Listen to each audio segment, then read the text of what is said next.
Shalom, Shalom, shalom, Rav. 10h15 pile, Pile. comme d'habitude. Baruch Hashem. Shavua Shalom tov, Rav. Yaakov, shalom tout le monde. Voilà, bon, shalom au Rav Yoel, je vois qu'il est présent parmi nous, c'est très bien, ça me fait plaisir. Bien, nous allons parler aujourd'hui de Yom Yerushalayim et de la finalité de Jérusalem. À quoi sert Jérusalem? Effectivement, nous sommes tous contents d'être revenus à Jérusalem, d'avoir libéré Jérusalem et tout Eretz, enfin une grande partie d'Eretz Israël. Mais qu'est-ce que cela peut bien signifier? Qu'est-ce que cela peut bien signifier? Alors, pour bien comprendre ça, il faut revenir au commencement. Vous connaissez tous le premier Rashi, le premier commentaire de Rashi sur la Torah, et je voudrais m'arrêter sur quelques points dans ce commentaire, pas sur l'ensemble parce que ça nous prendrait trop longtemps, mais quelques petites remarques. Vous connaissez d'abord ce que dit Rashi, Amar Rabbi Yitzhak disait, Lo היה צריך להתחיל את התורה אלא מהחודש הזה לכם, שהיא מצווה ראשונה שנצטוו בה ישראל. Il ne fallait commencer la Torah qu'à partir du commandement de la sanctification des mois, qui est le premier commandement qui a été donné à Israël.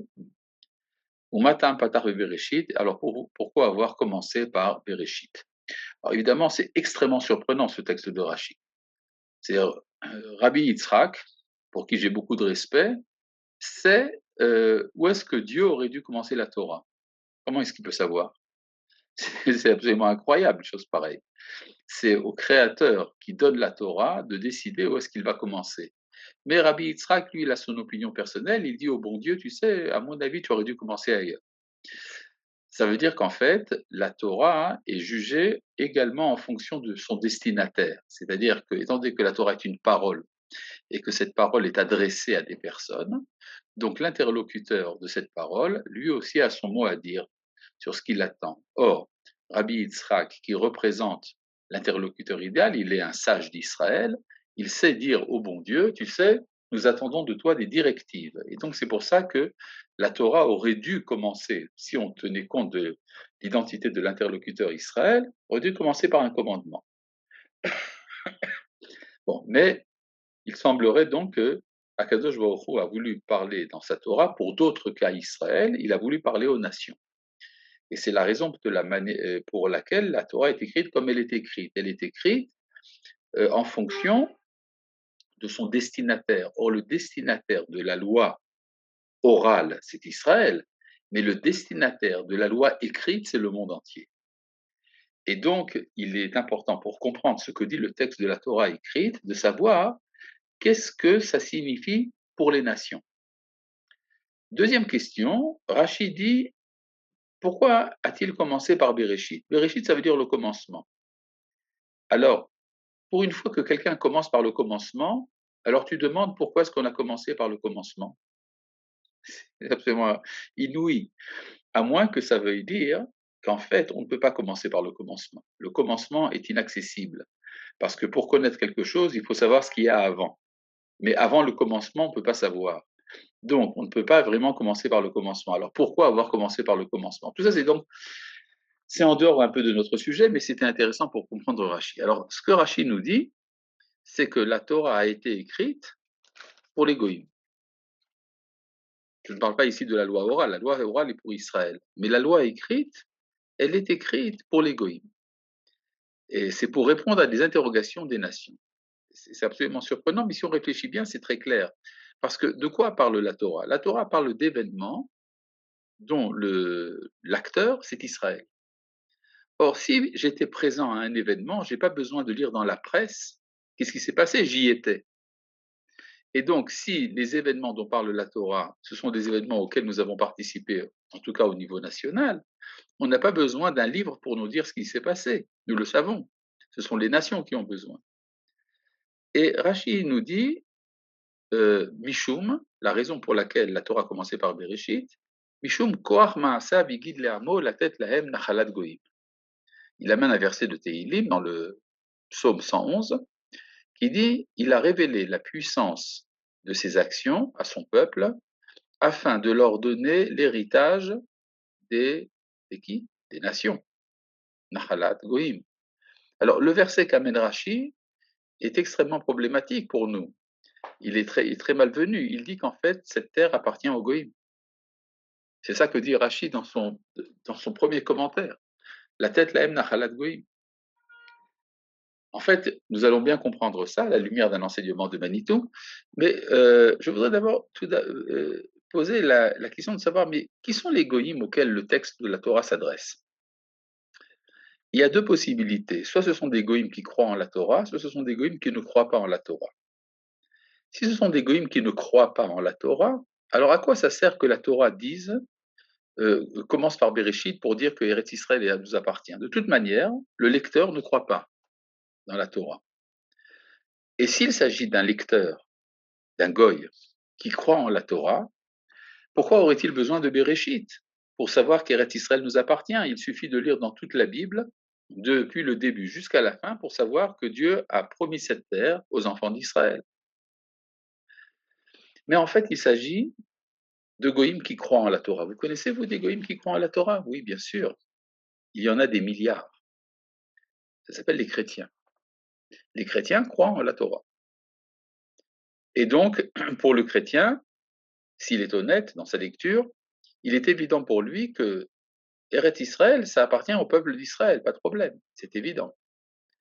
Mais, et donc l'argument amené par les goïms dans Rashi n'est pas « vous avez volé une terre ».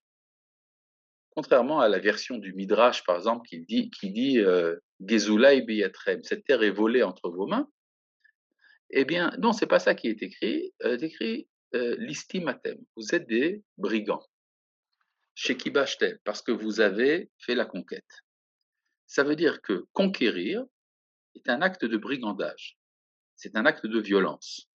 En effet, la fondation de l'État d'Israël et la prise de possession d'Eretz Israël au temps de Yehoshua et au temps des Hashmonaïm s'est faite par l'exercice de la violence, par la conquête. Et l'argument des nations, c'est qu'on n'a pas le droit de faire la conquête. C'est-à-dire, c'est vrai que c'est à vous, mais vous devez attendre que le bon Dieu lui-même vous donne cette terre sur un plateau d'argent. Vous n'avez pas le droit d'exercer la violence pour le faire. Et c'est à ça que vient répondre Bereshit. Ah bon? Comment est-ce que Bereshit vient répondre à ça? Alors, c'est très simple. La Torah dit, dans le livre de Bereshit, dans le récit de la création, que lorsque Dieu crée le premier couple humain, il leur dit « croissez et multipliez, remplissez la terre et faites-en la conquête. Mil'u et haaretz v'chiv shua ». Ce qui veut dire que c'est comme ça que Dieu donne ses cadeaux à ses créatures. Et là, il y a ici un problème théologique fondamental. En effet, pour les chrétiens, l'homme n'a pas le mérite des dons de Dieu. Il a besoin de la grâce. Et donc, rien ne peut justifier l'application d'un mérite. Par contre, pour les enfants d'Israël, au contraire, c'est par le mérite de l'effort humain que Dieu donne ses cadeaux. Et c'est là la différence entre les deux termes en hébreu de matana et nachala. Matana veut dire un don et nachala veut dire un héritage. Or, du point de vue de la halacha, pour qu'un don soit effectif, il faut qu'il y ait un acte de don de la part du donneur, mais également un acte de réception de la part du receveur, ce qu'on appelle en hébreu da'at koné. Il faut l'accord de celui qui reçoit. Tandis que quand il s'agit d'un héritage, je reçois un héritage que je le veuille ou non. L'héritage m'est accordé sans que je fasse quoi que ce soit pour en hériter. C'est un don du ciel. Et donc, ce que dit Rashi, Koach Ma'asa Bigid Le'amo, Dieu a révélé la puissance, l'exercice de la force dans ses actes, dans ses actions, et c'est effectivement le verset dont nous avons parlé, Milou et Haaretz v'chiv shua, remplissez la terre et faites-en la conquête. Eh bien, c'est ça qu'il a révélé à son peuple, la tête lahem, pour leur donner sous forme de don, nachalat goïm, ce que les goïm considèrent comme un héritage, uniquement. Et donc, c'est ça que nous révèle le récit de la création, c'est que nous avons le droit d'exercer la violence. Il y a un livre écrit par Golda Meir. Golda Meir, comme vous le savez, était Premier ministre d'Israël Et dans son livre qui s'appelle Ma vie, en hébreu Chayai, elle raconte sa rencontre avec le pape Paul VI. C'était avant l'établissement des relations entre le Vatican et Israël. Et le pape lui dit, je suis bouleversé par la violence exercée par les Juifs en Terre sainte. Remarquez, c'est exactement l'argument amené dans Rachi. Le pape ne dit pas ce n'est pas à vous.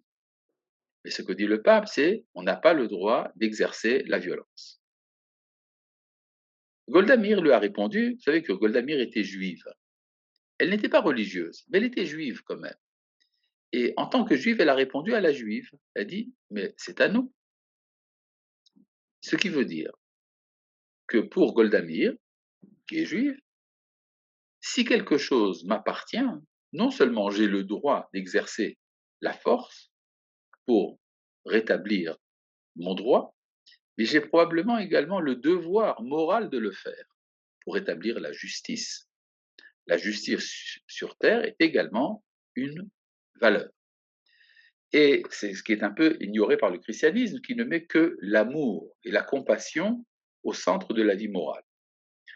Tandis que pour nous, le Mashiach vient, non pas pour amener l'amour sur terre, l'amour, ça on sait se le faire tout seul, puisqu'il est écrit dans la Torah, tu aimeras ton prochain comme toi-même, mais ce que vient nous enseigner la nécessité du Mashiach, c'est justement pour amener la justice sur terre. Oui, mais historiquement parlant, nous avons été aidés par les Britanniques à l'époque du mandat, à la période du mandat, pour que l'on fasse un État juif en Israël. Les Palestiniens de l'époque étaient tous contre. Donc, est-ce que ce n'est pas conquérir avec violence? Absolument. Nous avons conquis avec violence, et cela fait partie du rétablissement de la justice. Et donc, c'est ça que Rachi veut prouver. Maintenant, remarquons une chose intéressante. Le verset qui dit Milou et Haaretz vekivshua, ce verset qui dit remplissez la terre et faites-en la conquête. Ce verset, c'est le 28e verset de la Torah. C'est le verset Kafret. Kafret, en hébreu, c'est le mot Koach, la force. Et là, ça nous amène à une considération très importante du prophète Isaïe. Mais c'est donc contre les 3 promesses, non, vous voulez dire contre les 3 serments. Contre les 3 serments, effectivement, il y a les 3 serments qui interdisent, pendant le temps de l'exil, d'exercer la violence pour sortir de l'exil. Et ça, c'est vrai jusqu'à la fin de l'exil, c'est-à-dire jusqu'à la déclaration de la Société des Nations à San Remo en 1922, qui a établi le mandat britannique avec l'accord des nations pour établir un foyer national juif en Eretz Israël. Et donc, c'était la fin des 3 serments et donc l'application des 3 promesses faites à Abraham, Yitzhak et Yaakov. Maintenant, pour revenir donc à notre sujet, le prophète Yeshayahu, Isaïe, dit quelque chose d'assez surprenant quand il parle du retour d'Israël à sa terre. Il dit Al-Har Gavoa Alilach, Mevaseret Sion, monte sur une haute montagne, annonciatrice de Sion. Harimi Bakoar colère, et élève avec force ta voix, Mevaseret Yerushalayim, annonciatrice de Jérusalem. Alors, cela a été décrété par la halakha, ce fait que la date énoncée soit la fin de l'exil, mais bien sûr, c'est écrit en toutes lettres dans le Shelot Utshuvot du Avnei Nezer, dans lequel il dit Sar Pachad Hashavuot. Depuis la déclaration, depuis la conférence de San Remo, les poskim ont dit que les Shavuot n'étaient plus valables. Mais ça serait le sujet de toute une étude autour des 3 serments, ce qui nous amènerait un peu loin de notre sujet d'aujourd'hui. Mais c'est quand même important de le savoir. Et donc revenons, enfin l'argument des 3 serments est brandi par les antisionistes comme le rabbi de Satmar. Et donc ils ont développé une théologie tout à fait différente. Pour vous dire la vérité, ils ont tort. Mais pourquoi est-ce que je sais qu'ils ont tort et que c'est nous qui avons raison? Ça serait le sujet d'une étude en soi. Eh bien, revenons donc au prophète Isaïe. Le prophète Isaïe qui nous dit monte sur une haute montagne et élève avec force ta voix. Et il parle de deux moments dans le moment de la délivrance, Sion et Jérusalem. Excusez-moi. Donc, Sion et Jérusalem. Et ça veut dire qu'il y a une première rencontre avec Sion, c'est-à-dire la réalisation du projet sioniste qui était de fonder un État.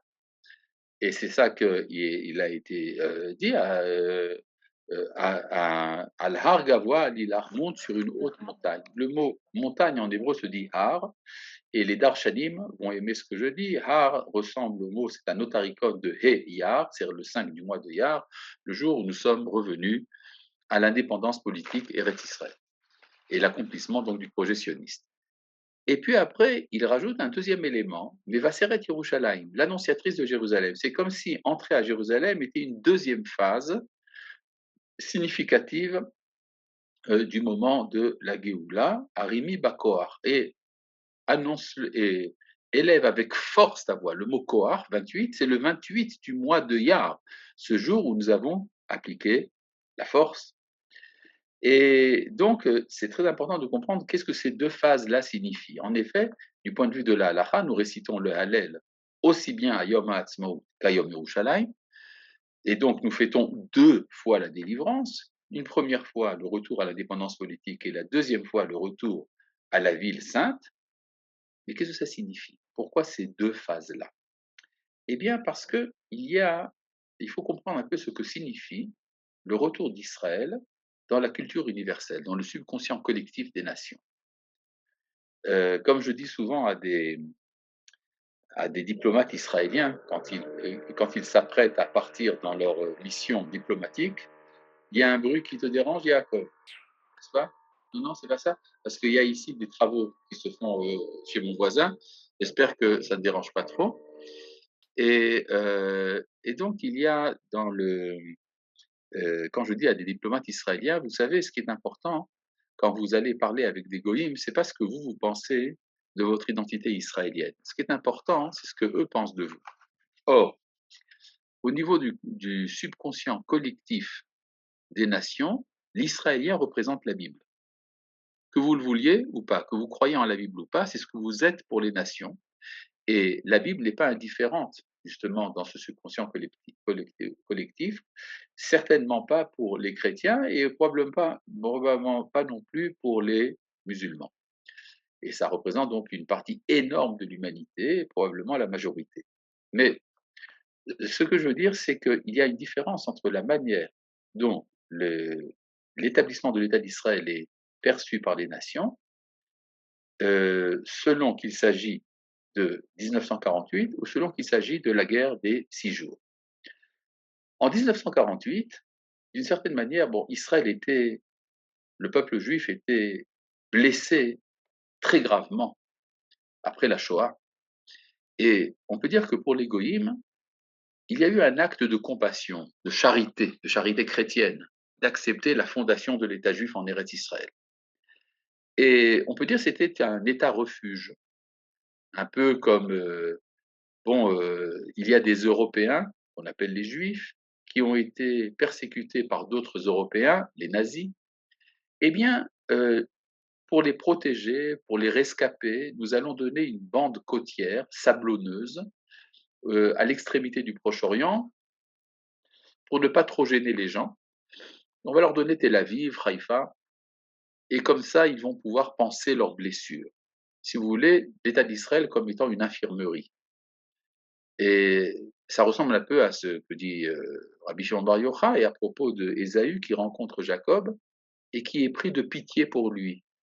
Et pourquoi est-ce qu'il a la pitié pour Jacob? Simplement parce que Jacob, à ce moment-là, était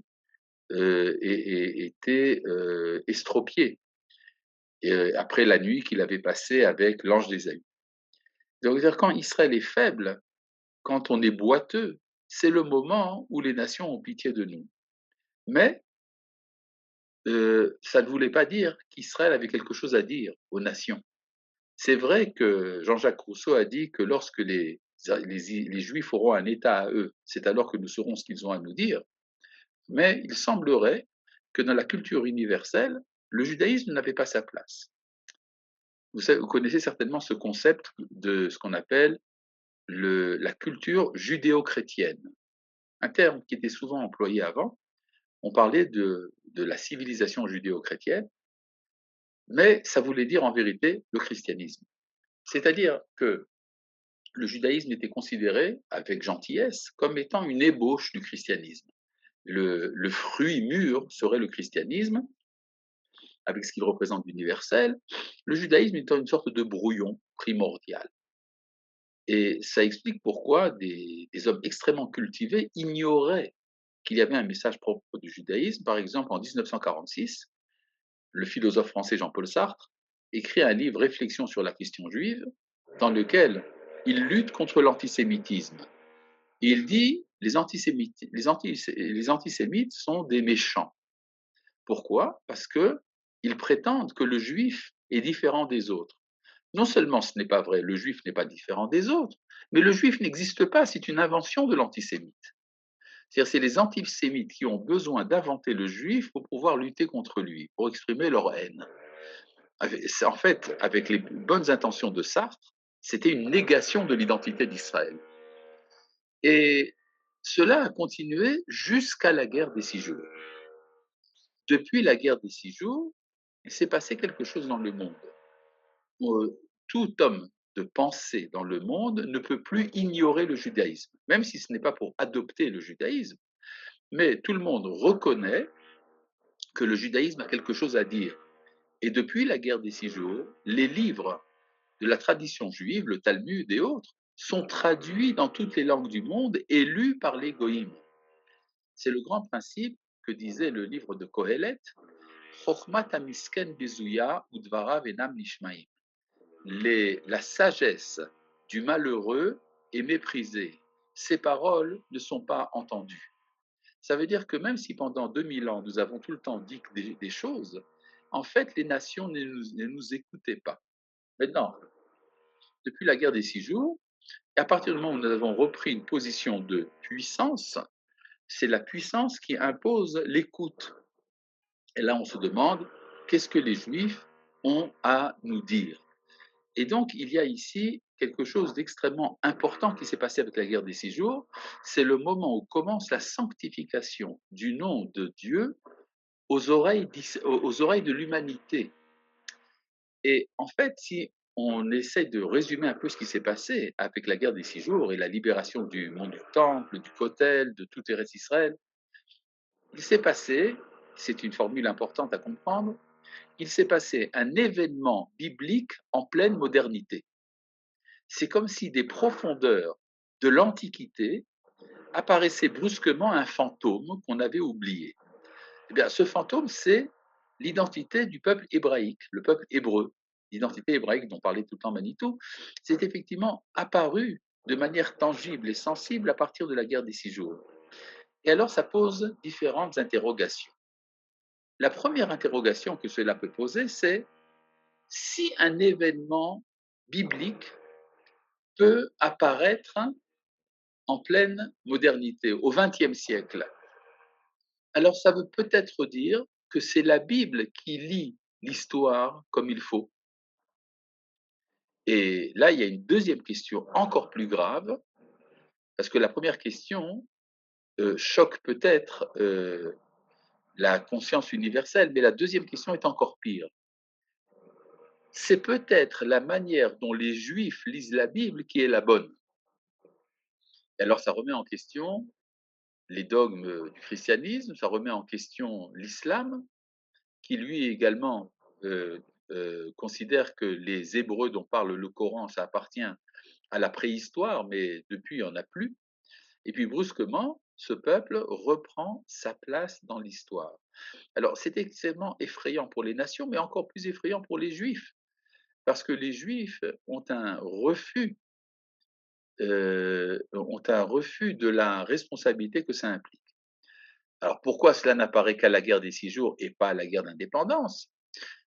En fait, c'est parce que après la Shoah, les goyim ont considéré que fonder un État pour les Juifs était donner une infirmerie. C'est-à-dire, étant donné que le peuple d'Israël était boiteux, il était malheureux, il avait été persécuté, alors on acceptait de lui donner un morceau de terrain sur une côte sablonneuse du Proche-Orient, et sans laquelle, et bon, pour qu'ils puissent, ces quelques malheureux, ces quelques rescapés, se rétablir. Ce n'était pas une reconnaissance de l'être d'Israël. Maintenant, ce qui s'est passé avec la guerre des 6 jours, c'est que le territoire de la Bible est revenu aux mains d'Israël. Ce territoire de la Bible, il s'agit de la Judée, il s'agit de la Samarie, il s'agit de Jérusalem. Ce sont ces lieux où l'histoire biblique s'est réalisée. Ce n'est pas la bande côtière de Tel Aviv qui était habitée par les Philistins. Et ça, c'est très important. Il s'est passé quelque chose. C'est pour ça d'ailleurs que tout l'effort des nations depuis la guerre des 6 jours, c'est de reprendre aux enfants d'Israël leur terre, justement. C'est pas simplement parce qu'il y a des Palestiniens qui se sentent en occupation que la communauté internationale agit. C'est pas du tout pour ça. C'est justement pour destituer Israël de son identité en tant qu'être biblique. D'ailleurs, il est intéressant de voir quand est-ce que le Vatican a finalement accepter d'établir des relations diplomatiques avec l'État d'Israël. Ben, ça a été juste après qu'un premier ministre israélien ait déclaré que la Bible n'était pas notre tabou. C'est-à-dire que ce n'est pas la Bible qui nous donne le droit à l'existence d'Israël, contrairement à ce que disait Ben Gurion. Ben Gurion disait que notre droit est établi par la Bible. Et à partir de, alors ça voudrait dire que, à la limite, pour une certaine tranche de la société israélienne, pour la classe politique peut-être, partie de la classe politique, nous sommes un État luxembourgeois qui, tout à fait par extraordinaire, se trouve en plein sur le territoire biblique de la Bible, du peuple d'Israël, mais c'est tout à fait par hasard, ça n'aurait rien à voir. Et les habitants de ce pays sont comme par hasard les enfants d'Israël, mais c'est tout à fait accidentel. Donner un État en 48 n'était-il pas un moyen de finir le travail de la Shoah? Au contraire, certainement pas. Au contraire, si peut-être certains espéraient que nos ennemis finissent le travail, la majorité des nations qui ont accepté de donner l'État d'Israël étaient favorables à ce retour. Bonjour, pourrez-vous nous parler de la position d'Israël avec cette guerre mondiale qui nous pend au nez? Il va sans dire que nous ouvrons une nouvelle porte sur l'histoire du monde. Merci. Absolument. Mais comme le sujet de notre étude aujourd'hui, c'est Yom Yerushalayim, alors nous allons essayer de nous concentrer, nous allons faire des efforts surhumains pour ne pas aller trop loin. C'est vrai cependant que quand on parle de guerre mondiale dans les sources midrashiques, ce qui est représenté comme étant la guerre de la fin de l'histoire, la guerre de Gog et Magog, c'est toujours Jérusalem qui est au centre justement de ce processus. Et vous avez qu'à voir dans le livre de Zacharie au chapitre 14, dans le livre d'Ézéchiel au chapitre 38, et 30, 37 et 38, non pardon, 38 et 39, il est effectivement, question d'une sorte de conflagration universelle dans laquelle finalement tout s'achève. Tout est réglé. C'est comme une sorte de jugement de l'histoire qui va décider, disons, du jugement, du verdict de chaque nation, la relation envers Jérusalem. Comme dit le prophète, Bayom haou eten et Yerushalayim even ma'amasa lechol ha'amim. En ce jour, je ferai de Jérusalem un rocher pesant pour toutes les nations. Kol omseha sarot isaretu. Tous ceux qui porteront ce rocher seront griffés par lui. Et c'est-à-dire que, en fait, c'est ce que pense chaque nation de la relation d'Israël à Jérusalem qui implique son verdict. En effet, il y a aujourd'hui quelque chose d'assez surprenant. Le monde islamique engage sa dernière lutte désespérée contre l'État d'Israël autour du mont du Temple. Ce n'est pas du tout un hasard. C'est-à-dire la négation du monde musulman, de l'appartenance du monde du Temple à Israël. D'ailleurs, vous savez que dans les, dans les émissions de radio, de télévision, quand sont interviewés des Arabes, des musulmans en particulier, ils ne parlent jamais de mont du Temple. C'est toujours dit El-Aqsa, la mosquée d'El-Aqsa. Or, les intervieweurs, les journalistes israéliens sont tout à fait ignorants de ce que cela veut dire. Ils pensent que quand on parle de El-Aqsa, il s'agit de la mosquée qui est au sud du mont du Temple. Tandis que pour les musulmans, ils ont déclaré depuis longtemps que le mont du Temple tout entier était une mosquée. Donc les Juifs n'ont rien à y faire. Qu'est-ce qu'ils vont chercher sur cette mosquée qui, depuis des temps immémoriaux avant l'islam, déjà était une mosquée? Vous comprenez, il y a ici une négation mensongère de l'histoire. Et il y a également une collaboration des Occidentaux, pourtant de tradition chrétienne et qui savent très bien qu'il y avait un temple là-bas. L'histoire des évangiles est absolument incompréhensible si on n'admet pas l'existence de ce temple. Eh bien, ça veut dire quoi? Eh bien, en fait, si on réfléchit bien, s'il y a une remise en question du christianisme par le fait du retour d'Israël à son indépendance, il y aurait également une remise en question de l'islam par le retour de la prophétie. En effet, le dogme de l'islam, c'est que Mahomet est le dernier des prophètes et qu'il n'y en aura plus jamais. Et si la prophétie revient à Israël, cela remet en question la validité de l'islam. Or, c'est exactement ce lieu-là, le lieu du mont du Temple, qui est le lieu de la présence divine et dont s'inspirent les prophètes, justement. Donc, ce n'est pas pour rien que c'est autour de ça que tout cela bouge. Si vous voulez, vous pouvez écouter, j'ai donné quelques cours. C'est normal, Ésaü a épousé la fille d'Ismaël, d'où l'alliance. Évidemment, il y a souvent ce triangle Ishmaël, Esav contre Israël, mais il y a dans il y a des cours que j'ai donnés sur la guerre de Gog et Magog. Ceux qui sont intéressés peuvent les écouter. Si on analyse effectivement comme les sources midrashiques qui parlent de cette guerre mondiale, alors effectivement, il est question de 3 phases qui sont faciles à identifier, qui sont la guerre d'indépendance, la guerre des 6 jours, et après une confrontation de type spirituel autour de Jérusalem, qui est le dernier accord de cette guerre. Grâce à Dieu, à la dernière rencontre de l'ONU, on a demandé à Israël de ne pas dire que Jérusalem était la capitale d'Israël. Évidemment, Israël n'a pas changé un demi-mot du discours prévu et a bel et bien affirmé Jérusalem comme capitale d'Israël. Absolument, c'est vrai. D'ailleurs, et capitale s'écrit avec un E après le L, mais c'est très bien. Et donc, merci de ce renseignement. C'est une évidence qu'on ne peut pas renoncer à sa propre identité. Si on oublie Jérusalem, alors on oublie qui nous sommes. Il y a un point sur lequel je voudrais peut-être revenir maintenant, c'est de comprendre. Donc, on commence à comprendre donc quelle est la finalité de Jérusalem. Jérusalem, c'est pas simplement une capitale politique ou même une capitale religieuse. C'est une capitale universelle. Or, c'est effectivement ressenti comme ça par les nations. Souvent, il a été question de l'internationalisation de Jérusalem. Dans le projet de partition de 1947 à l'ONU, il était question que Jérusalem soit sous contrôle international.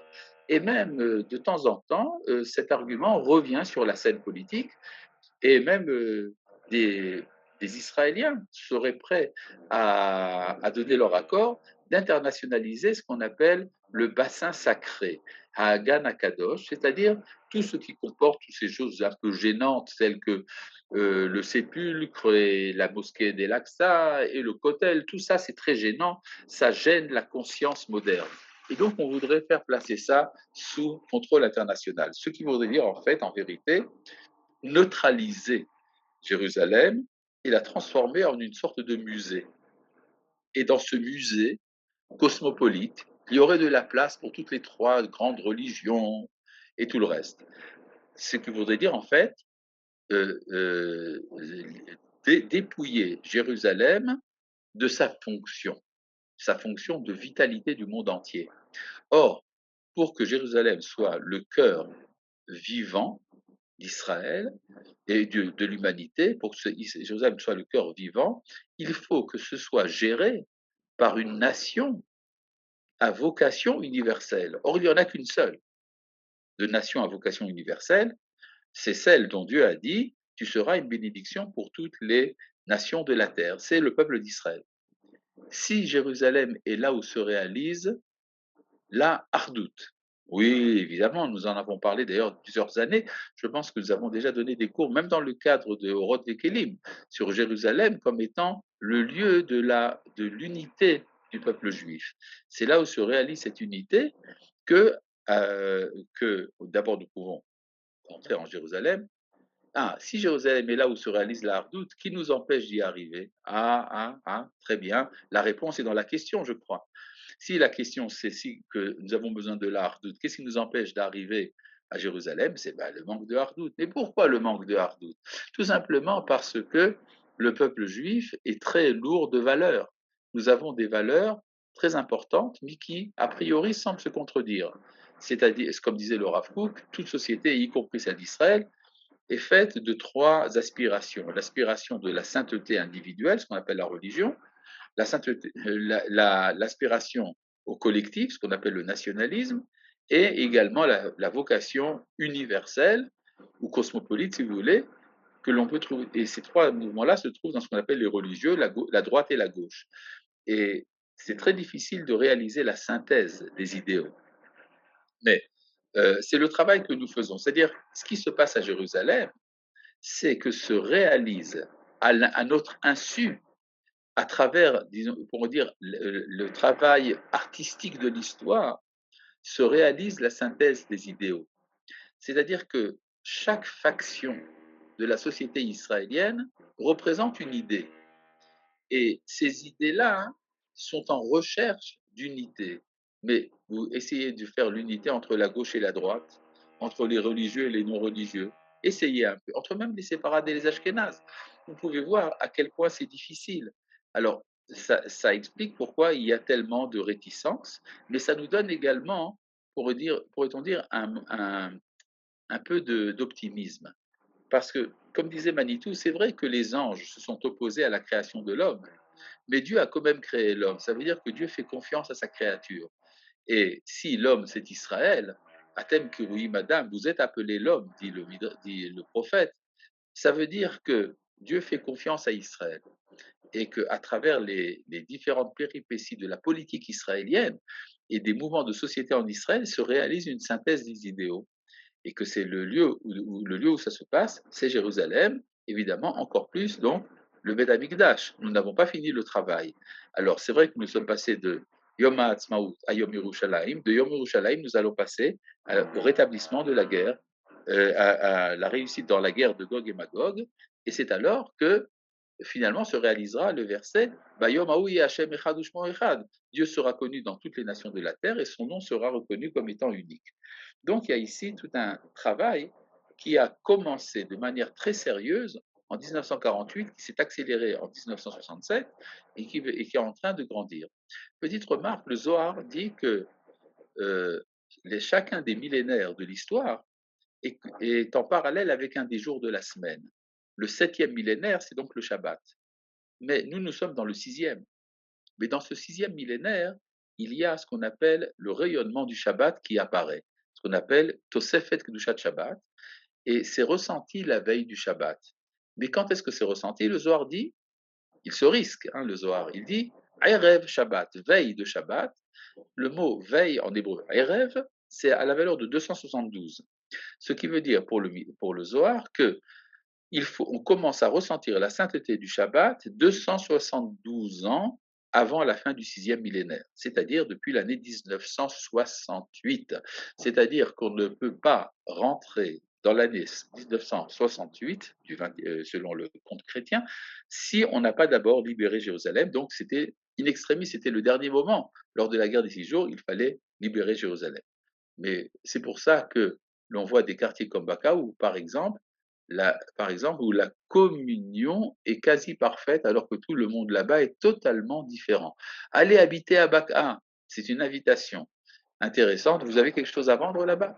Et donc, je reviens au 28 Iyar 1967. Rappelons une chose importante. On pourrait croire que nous sommes à l'époque d'Abraham et de la guerre de plusieurs nations entre elles. Abraham ne voulait pas se mêler, puis il y est allé. Je me trompe peut-être? Non, non, pas du tout. Il y a d'ailleurs, selon le Midrash, quand nous parlons des quatre rois contre lesquels Abraham a lutté, le Midrash fait un rapport entre ces quatre nations et les quatre empires de l'histoire. Donc il y a certainement un rapport entre les deux, Abraham étant un archétype, une sorte de prototype de cette conflagration universelle. C'est pour ça d'ailleurs que le Midrash nous dit que le même nombre de soldats qui ont lutté contre Abraham sera celui qui va lutter contre l'État d'Israël à l'époque de la guerre de Gog et Magog. Maintenant, revenons un peu au 28 Iyar.